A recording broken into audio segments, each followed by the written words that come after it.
नहमदुहु व नुसल्ली अला रसूलिहिल करीम अम्मा बाद अऊज़ु बिल्लाहि मिनश शैतानिर रजीम बिस्मिल्लाहिर रहमानिर रहीम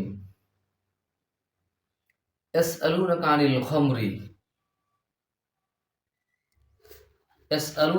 खम्रि वल मैसिर कुल फीहिमा इस्मुन कबीरुन व मनाफिउ लिन्नास व इस्मुहुमा अकबरु मिन नफ़इहिमा। আলহামদুলিল্লাহ। সম্মানিত শ্রোতামণ্ডলী, আসসালামু আলাইকুম ওয়া রাহমাতুল্লাহি ওয়া বারাকাতুহু। আজকে আমার আলোচনার বিষয়বস্তুর শিরোনাম হচ্ছে মদ, জুয়া ও লটারির কুফল সম্বন্ধে সংক্ষেপে পবিত্র কোরআন থেকে আলোচনা করার চেষ্টা করব ইনশাআল্লাহ।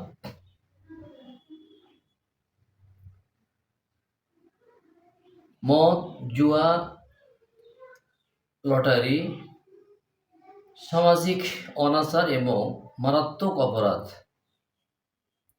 মানুষকে অনিয়ম ও অনৈতিক কাজ করার জন্য যে সমস্ত জিনিস উদ্বুদ্ধ এবং উৎসাহিত করে, সমাজকে করে ক্ষতবিক্ষত, যুব সমাজ হয় বিপদগামী। তারই অপর নাম মদ, জুয়া ও লটারি। এই তিনটি জিনিসকে আল কোরআনে অশ্লীল ও শয়তানের কাজ বলে উল্লেখ করা হয়েছে।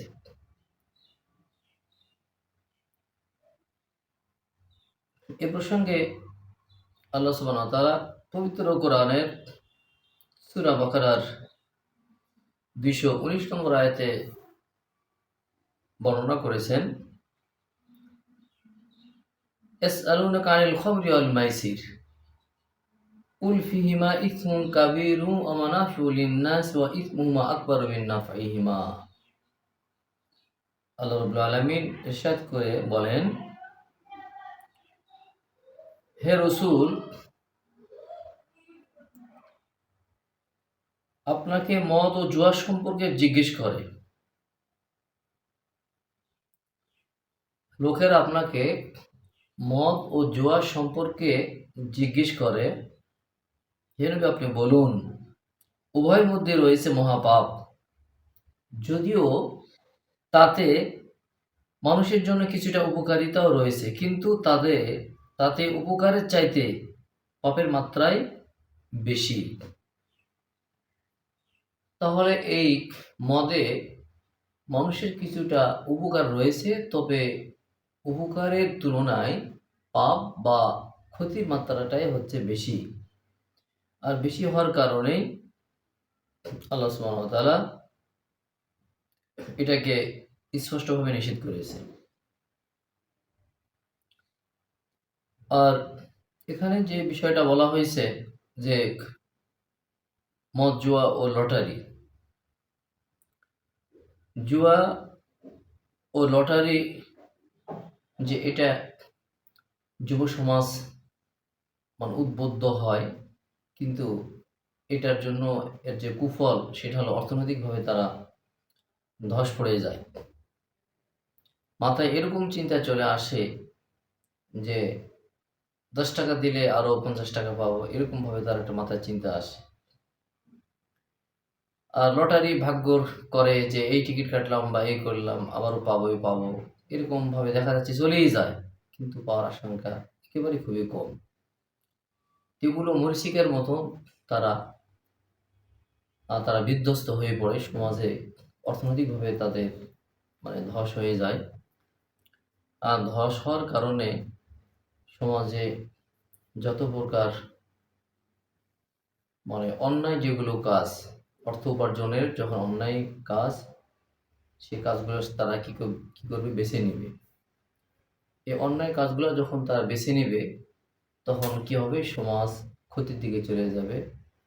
সমাজে বিশৃঙ্খলা, সমাজে অশান্তি এগুলো তৈরি হবে। এই কারণে এই জুয়া ও লটারি এটা সমাজের জন্য একটি হলো ব্যাধি। সমাজের জন্য এটি একটি ব্যাধি। তো এই জন্য পবিত্র কোরআনে মদ এবং জুয়া এবং লটারি এ বিষয়ে পবিত্র কোরআন স্পষ্টভাবে বর্ণনা করেছেন। এখানে যদিও বা বলা হয়েছে যে মদের জন্য কিছুটা উপকারিতাও রয়েছে, তবে এর ক্ষতির বা পাপের মাত্রাটাই হলো বেশি। আর এই জুয়া এবং যে লটারি, এই লটারিতে দেখা যাচ্ছে যে সমাজে যে ১০০ জন মানুষ মানে লটারির টিকিট কাটে বা ১০০ জন মানুষ যদি জুয়া খেলে, তো এদের মধ্য থেকে দেখা যাচ্ছে যে একজনও পায় কিনা এটা খুবই সন্দেহ। তো আসলে এটা কি একটা মরীচিকা। জুয়া বা লটারি এটা হলো একটা মরীচিকা, ধিক্ করবে, কিন্তু আসলে একে পাওয়াটা খুব কষ্টদায়ক, বেদনা।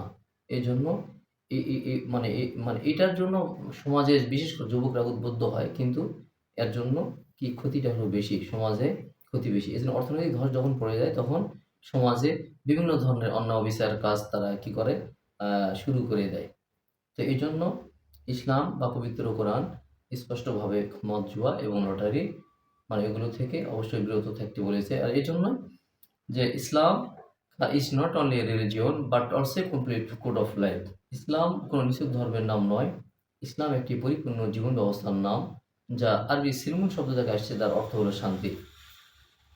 তো শান্তির ধর্ম বিধায় যে যে ধর্ম মানতে গেলে মানুষ সমাজ শান্তিতে থাকবে, আর সমাজের মানুষেরা শান্তিতে থাকবে, সুখী থাকবে। এজন্য পবিত্র করে আল্লাহ সুবহানাহু ওয়া তাআলা অবতীর্ণ করে আমাদেরকে জানিয়ে দিয়েছেন। তা আল্লাহ সুবহানাহু ওয়া তাআলা আমাদেরকে যেন মদ এবং জুয়া এবং লটারি থেকে বিরত থেকে যেন আমরা জীবন পরিচালনা করতে পারি এবং সমাজে সুখ শান্তি যেন নিয়ে আসতে পারি, এই তৌফিক আল্লাহ সুবহানাহু ওয়া তাআলা আমাদেরকে যেন দান করেন। আল্লাহুম্মা আমিন। আসসালামু আলাইকুম ওয়া রাহমাতুল্লাহি ওয়া বারাকাতুহু।